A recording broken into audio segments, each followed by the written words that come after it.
السلام علیکم ورحمۃ اللہ وبرکاتہ۔ الحمد للہ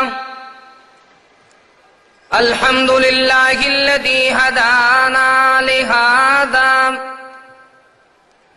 وما كنا لنهتدی لولا ان ہدانا اللہ۔ قال اللہ تبارک وتعالی اعوذ باللہ من الشیطان الرجیم بسم اللہ الرحمن الرحیم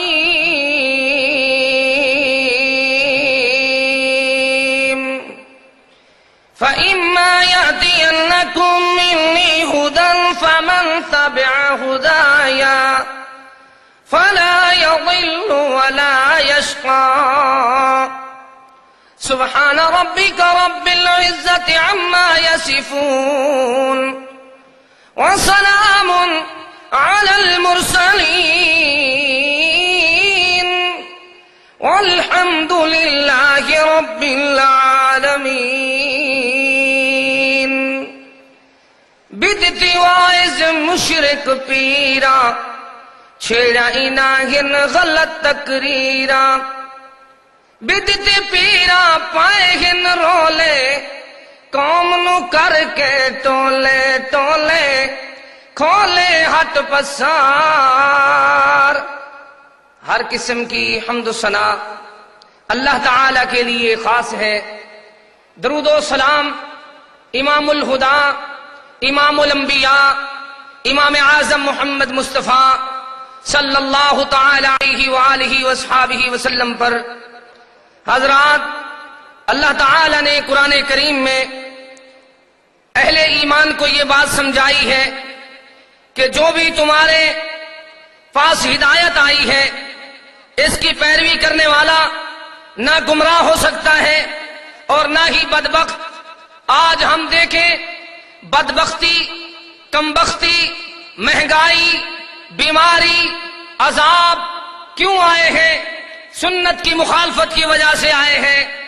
بدعت کو عروج دینے میں، راج دینے میں آئے ہیں۔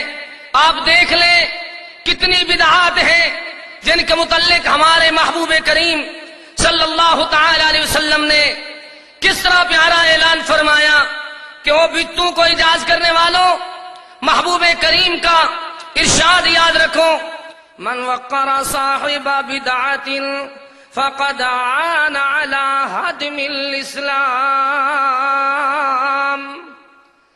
یہاں تو ہوتا یہ ہے کہ خود بدعت کرنے والے پھر بدعتوں کا احترام کرتے ہیں، لیکن اللہ کے محبوب کریم نے ارشاد فرمایا کہ کسی بدعتی کا احترام کرنے والا اس طرح ہے جس طرح اسلام کو گرانے میں اس نے مدد کی ہے۔ کیونکہ بدعت کیا چیز ہے؟ ما حدث قوم بدعتا الا رفع مثلها من السنت۔ فرمایا جس قوم نے بدعت کی مگر وہ اس طرح ہے جس طرح اس نے سنت کو ہٹا دیا ہے، سنت کو مٹا دیا ہے۔ سنت کو مٹانے والے کون ہیں؟ جب بدعت لاتے ہیں، آپ دیکھ لیں سحری کی اذان سنت ہے، لیکن سحری کے وقت ہارن بجانا اور دوسری آوازیں ساری کی ساری بدعت ہیں۔ سحری کی اذان سنت ہے، جب دوسری آوازیں نکالنے والوں نے الارم بجائے تو سنت سے انکار کر دیا، سنت کو مٹا دیا۔ اس طرح بے شمار لوگوں نے ایسی بدعت ایجاد کی کہ محبوب کریم صلی اللہ تعالی علیہ وسلم نے یاد دہانی کے لیے بتایا، لعن اللہ الیہود والنصارى اتخذوا قبور انبیائہم مساجدا۔ لعنت ہو یہود و نصارہ پر، عیسائیوں پر، یہودیوں پر، جنہوں نے اپنے انبیاء کی قبروں کو مساجد بنایا۔ یہاں کیا ہوتا ہے؟ قبروں پہ میلے لگائے جاتے ہیں۔ قبر میں میت دفن کرنے کے وقت قرآن کریم یا عہد نامہ رکھا جاتا ہے۔ قبر میں مردہ دفن کرنے کے بعد اذان پڑھی جاتی ہے۔ یہ ایسی بدعتیں ہیں جن کا کہیں ثبوت نہیں ہے۔ کوئی مائی کا لال آج اہل حدیث کا طالب علم یادگار چوک میں اعلان کرتا ہے کہ جو قبر پہ اذان ہوتی ہے کہیں اس کا ثبوت تو دکھاؤ، جبکہ اصول تو یہ ہے پہلے اذان ہوتی ہے بعد میں نماز، نماز جنازہ پہلے پڑھا اذان بعد میں۔ اگر ہر نماز کے لیے اذان ضروری ہے تو پھر بتاؤ عیدین کی اذان کیوں نہیں پڑھتے؟ نہیں، طریقہ وہی طریقہ ہے جو رسول کریم نے بتا دیا، وَمَن يُشَاقِقِ الرَّسُولَ مِن بَعْدِ مَا تَبَيَّنَ لَهُ الْهُدَىٰ وَيَتَّبِعْ غَيْرَ سَبِيلِ الْمُؤْمِنِينَ نُوَلِّهِ مَا تَوَلَّىٰ وَنُصْلِهِ جَهَنَّمَ وَسَاءَتْ مَصِيرًا۔ اللہ نے دین مکمل فرمایا اس خاتم النبیین پر جس کے بارے میں اعلان فرما دیا، الْيَوْمَ أَكْمَلْتُ لَكُمْ دِينَكُمْ وَأَتْمَمْتُ عَلَيْكُمْ نِعْمَتِي وَرَضِيتُ لَكُمُ الْإِسْلَامَ دِينًا۔ نعمت کیا ہے؟ وہ خاتم النبیین ہے۔ آپ دیکھ لیں آپ نے کیا ہمیں درس دیا، کل بدعت ضلالہ وکل ضلالۃ فی النار۔ آؤ لوگوں دیکھ لو سچا دین کیا ہے۔ محبوب کریم صلی اللہ تعالی علیہ وسلم فرماتے ہیں، مبتدع قوم بدعتا فی دینہم الا نزع اللہ من سنتہم مثلها ثم لا یعیدها الیہم الی یوم القیامہ۔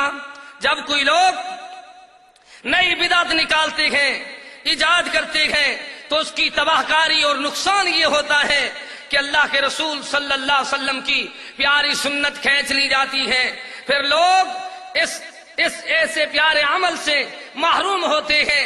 آپ دیکھ لیں جن کے انجن ایسے ہوں کہ اللہ کے رسول کی سنت ہے خطبہ کھڑے ہو کر دینا، لیکن پوری دنیا میں عیدین کا خطبہ ہو جبکہ عید کے میدان میں منبر لگانا بدعت ہے۔ عید کی نماز میں خطیب کو بیٹھ کر خطبہ دینا بغیر مجبوری کے بدعت ہے، اور خطبہ جمعہ میں بیٹھ کر خطیب کو جمعہ پڑھانا بدعت ہے۔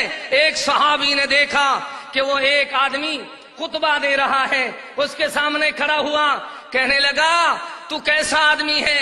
میں نے پیارے محبوب کو دیکھا، صدیق و فاروق کو دیکھا، خلفائے راشدین کو دیکھا، وہ تو کھڑے ہو کر خطبہ جمعۃ المبارک کا دیا کرتے تھے، تو بیٹھ کر خطبہ دے رہا ہے۔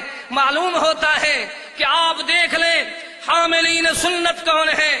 محبوب کریم صلی اللہ تعالی علیہ وسلم نے پیارا ارشاد فرمایا، من حدث فی امرنا ھذا ما لیس منہ فہو رد۔ فرمایا جس نے دین میں ایسی کوئی چیز ایجاد کی جس چیز کے بارے میں اللہ کے محبوب نے حکم نہیں دیا، فرمایا فہو رد، وہ ٹھکرائی ہوئی چیز مردود ہے۔ اور اللہ تعالی کے محبوب نے ایک اور ارشاد میں فرمایا، ایاکم ومحدثات الامور۔